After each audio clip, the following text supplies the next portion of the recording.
El asunto por aquí está muy delicado, es una situación muy compleja por varias razones, pero en particular porque la pandemia impacta, no como dicen oficialmente las autoridades y los representantes políticos de los movimientos más conservadores por aquí, a todos por igual, sino que impacta diferenciadamente a quienes tienen dinero y pueden afrontar un modelo que ha venido acentuándose en los últimos años que privilegia a los que tienen dinero y que empuja a quienes no tienen ese dinero a digamos, acceder a las migajas que da el Estado, un Estado que se ha empequeñecido en los últimos 30 años, que ha prácticamente abdicado de su responsabilidad de generar eh, posibilidades de acceso a derechos fundamentales y que además ese empequeñecimiento impacta directa y duramente en sistemas públicos como el sistema público de salud o el sistema público de educación, ¿no? Que hoy, haciendo frente a la pandemia, se ven eh, digamos, diezmados terriblemente, ¿no? Entonces, en particular, el sistema de salud que no sé si ustedes saben, pero en Perú se le dedica solamente un 2,8% del PBI nacional a la salud pública, ¿no? Somos uno de los países que menos dinero dedican, tenemos muchísimas reservas de las ventas de las materias primas que han favorecido a un país como el Perú, que es un país eh, eminentemente minero, que han querido convertir en un país eminentemente minero y de importador de materias primas. Por supuesto, amén de la venta de las empresas públicas en los 90. Pero ese dinero que se ha ido acumulando y no ha ido a engrosar el gasto público, que no ha ido a asegurar una redistribución de esa riqueza de manera equitativa, no se ha gastado, no se ha invertido en mejorar los sistemas de salud pública en el país. Y la consecuencia de eso es que hoy, por ejemplo, apenas un mes o 2 meses un mes y medio del inicio de la cuarentena en el país y por tanto del crecimiento exponencial de los casos de infectados e infectadas en el país, bueno, el sistema terminó por colapsar. Hoy el gobierno del señor Vizcarra, que es un gobierno además que no hemos elegido, sino que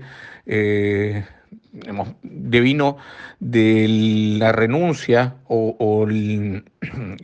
la renuncia de Pedro Pablo Kuczynski, hace algunos esfuerzos, pero digamos es materialmente imposible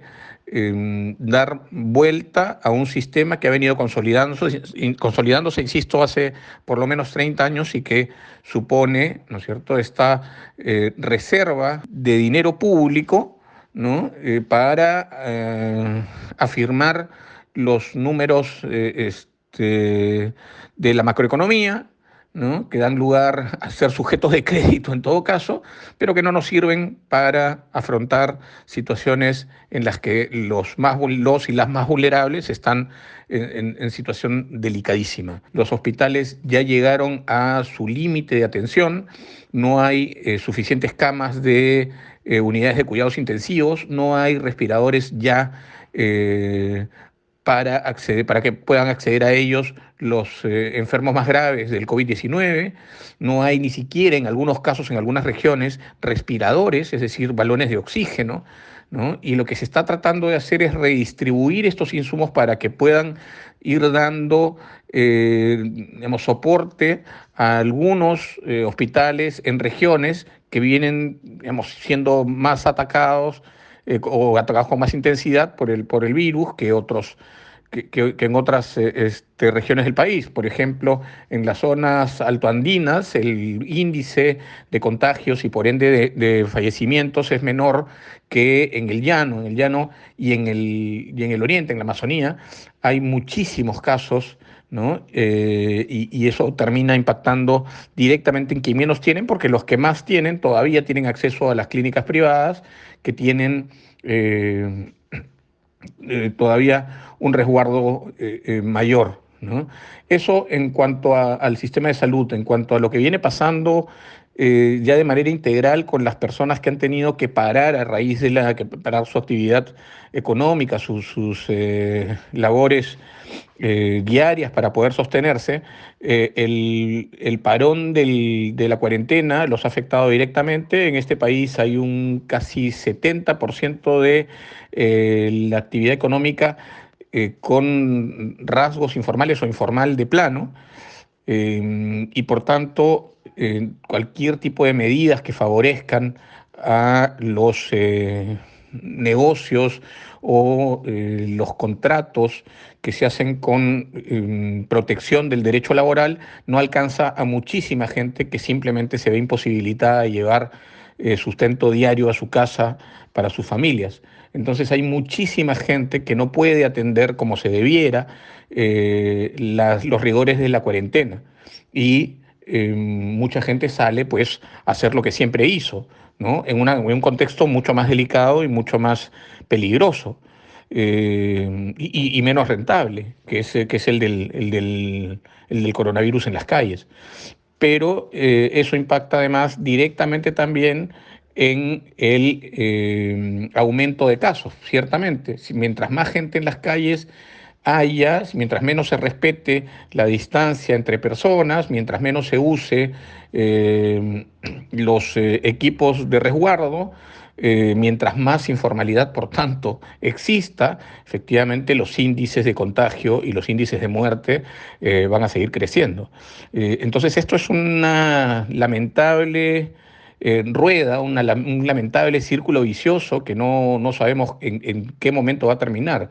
Yo creo que todo se reduce a lo que dije hace unos minutos del modelo peruano que viene, ¿no? Instaurado en los 90 con Fujimori y que se ha venido acentuando en los últimos años a pesar de que en algunos casos los gobiernos ya democráticos que sucedieron a Fujimori tuvieron por lo menos discursos semi-progresistas, ¿no? En realidad, nunca ningún gobernante, y mucho menos los parlamentos que alternaron durante esos gobiernos,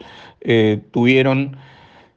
clara, ¿no? Su posición en favor de las mayorías, sino simplemente fueron peones de los grupos de poder como vienen siéndolo hasta ahora.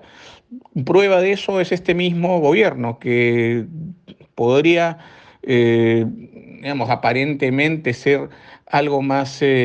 o algo menos insensible que los gobiernos anteriores. Finalmente, el discurso que tiene que enarbolar el gobierno hoy es que se está arrastrando 30 años de olvido del Estado, ¿no? Y lo que ha pasado básicamente es que este gobierno, ¿no?, ha favorecido en buena cuenta a los grandes empresarios con el prurito de proteger la cadena de pagos, ¿no? Y no ha protegido con la misma contundencia, con la misma intensidad a las pequeñas y microempresas y tampoco, por cierto, a los trabajadores a los que ha dejado en muchos casos simplemente en el desamparo absoluto.